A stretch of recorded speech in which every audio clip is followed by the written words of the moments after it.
स्वागत है आज की ताजा खबरों के इस शो में जिसका नाम है कोट्स टुडे हिंदी।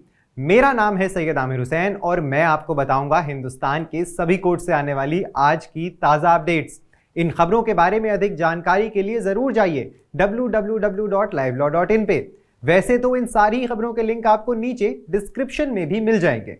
तो आइए आज के एपिसोड को शुरू करें।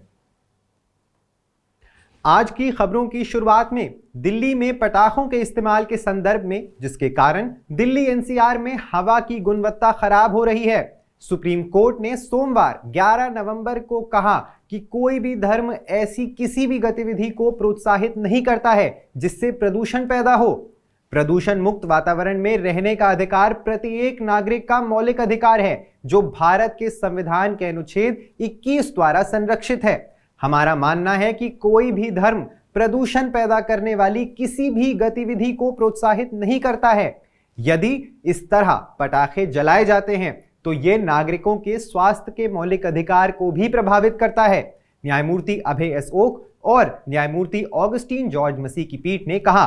पिछले हफ्ते अदालत ने दिल्ली सरकार और दिल्ली पुलिस आयुक्त को यह बताने के लिए कहा था कि दिल्ली में पटाखों पर प्रतिबंध कैसे लगाया गया था, क्योंकि कुछ रिपोर्टों से पता चला है कि दिवाली के बाद राष्ट्रीय राजधानी क्षेत्र यानी एनसीआर में वायु प्रदूषण सर्वकालिक उच्चतम पर था।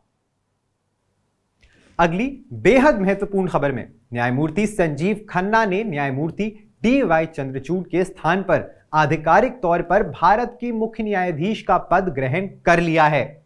वो भारत के 51वें मुख्य न्यायाधीश हैं। भारत की राष्ट्रपति द्रौपदी मुर्मू ने राष्ट्रपति भवन में आयोजित शपथ ग्रहण समारोह में न्यायमूर्ति खन्ना को शपथ दिलाई। 13 मई 2025 तक उनका लगभग 7 महीने का कार्यकाल होगा। न्यायमूर्ति खन्ना को 18 जनवरी 2019 को दिल्ली उच्च न्यायालय से सर्वोच्च न्यायालय में पदोन्नत किया गया था। सीजेआई खन्ना के बारे में गहराई से जानने के लिए लाइव लॉ द्वारा उनके बारे में विस्तार से बताने वाली वीडियो को जरूर देखें और देखना बिल्कुल ना भूलें। अगली खबर में कर्नाटक के पूर्व सांसद प्रज्वल रेवन्ना से जुड़े एक मामले में सुप्रीम कोर्ट ने आज 11 नवंबर को निलंबित जनता दल सेक्युलर नेता की जमानत की मांग वाली याचिका खारिज कर दी। वो बलात्कार और यौन उत्पीड़न के आरोपों के मामले में जमानत की मांग कर रहे थे। जस्टिस बेला एम त्रिवेदी और जस्टिस सतीश चंद्र शर्मा की बेंच ने मामले की सुनवाई की। रेवन्ना की ओर से पेश वरिष्ठ अधिवक्ता मुकुल रोहतगी ने तर्क दिया कि शिकायत में आईपीसी की धारा 376 यानी बलात्कार के अपराध का उल्लेख नहीं किया गया था, जबकि न्यायमूर्ति त्रिवेदी ने बताया कि कई अन्य शिकायतें भी थीं। इस प्रकार याचिका खारिज कर दी गई और न्यायमूर्ति त्रिवेदी ने इस पर टिप्पणी करने से इनकार कर दिया कि क्या 6 महीने के बाद जमानत लागू की जा सकती है। आगे बढ़ते हुए सुप्रीम कोर्ट ने सोमवार 11 नवंबर को 2020 के दिल्ली दंगों के पीछे कथित बड़ी साजिश को लेकर गैर कानूनी गतिविधि रोकथाम अधिनियम 1967 के तहत एक मामले में जमानत की मांग करने वाली गुलफशाह फातिमा द्वारा दायर रिट याचिका पर विचार करने से इनकार कर दिया। हालांकि अदालत ने दिल्ली उच्च न्यायालय से अनुरोध किया कि जब तक कोई असाधारण परिस्थिति ना हो, जमानत याचिका पर तय तारीख पर सुनवाई की जाए। जस्टिस बेला एम त्रिवेदी और जस्टिस सतीश चंद्र शर्मा की बेंच ने मामले पर विचार किया। याचिका स्वीकार होते ही न्यायमूर्ति त्रिवेदी ने कहा कि सह अभियुक्त शर्जील इमाम द्वारा दायर इसी तरह की रिट याचिका का निपटारा कर दिया गया है, जिसमें उच्च न्यायालय से जमानत अर्जी पर जल्द फैसला करने का अनुरोध किया गया था।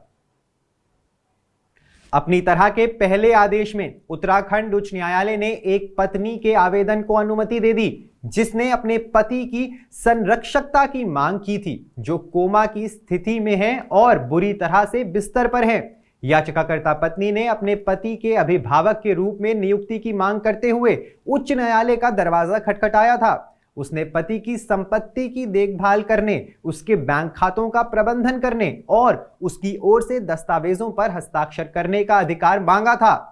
चूंकि याचिकाकर्ता को उसके पति के अभिभावक के रूप में नियुक्त करने के लिए कोई कानून मौजूद ही नहीं है, न्यायमूर्ति पंकज पुरोहित की एकल पीठ ने शोभा गोपाल कृष्णन और अन्य बनाम केरल राज्य और अन्य के मामले में केरल उच्च न्यायालय के फैसले के याचिकाकर्ता के संदर्भ को उचित ठहराया, जहां उच्च न्यायालय ने बेहोशी की हालत या कोमा में पड़े मरीज के लिए अभिभावक की नियुक्ति की प्रक्रिया से निपटने के लिए कई दिशा निर्देश जारी किए थे।